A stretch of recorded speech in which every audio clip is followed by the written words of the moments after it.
Žijú spolu už desiatky rokov, dokonca sú manželmi a napriek tomu si stále vykajú. Viete si to vôbec predstaviť? Erike Barkolovej legendárny herec Juraj Kukura prezradil, prečo je to tak. Nuž pikantné veci sme sa veru dozvedeli. Ale sexy Jožo Vajda je už detkom. Aktuálne však hrá s mladými hercami v sitkome Svet podľa Evelyn. A viete, k čomu sa nám priznal? Občas nerozumie, o čom sú texty. Nie, že by nevedel po slovensky, len zrejme na niektoré slová mladých ľudí už potrebuje slovník. Problémy trápia speváčku Martu Kubišovú aj Karla Gotta. Eňa Podzámska sa rozišla s Havranom a ukážeme vám aj najdrahšiu podprsenku na svete. O chvíľu sme späť.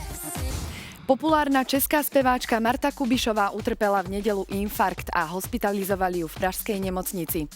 Vážne zdravotné problémy speváčku zastihli v deň jej 73 narodenín. Kolegyňa z TV Prima Paulína Holubová zisťovala podrobnosti. Herečka Eňa Podzámska je po pol roku randenia s moderátorom a vyštudovaným teológom Michalom Havranom opäť sama. Eňa si už viackrát prešla búrlivými vzťahmi. Bolo ich veľa a všade ich bolo počuť. Obrovská skupina všakovakých umelcov urobila v show Československo má talent poriadny rozruch.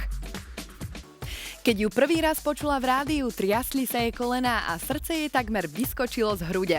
Adele predstavuje svoju novú skladbu. Na hudobnej scéne síce nie je žiadnym nováčikom, no tento hit má pre ňu špeciálny význam. A takáto bola láska. Mirka Partlová a Peter Cmorík po dlhých špekuláciách oznámili, že už netvoria pár. My sme späť skúšali vypáčiť čosi viac. Herečka Zuzana Fialová prezradila, za 2 vzdychy mi dajú 4 eurá. A Zuzka Plačková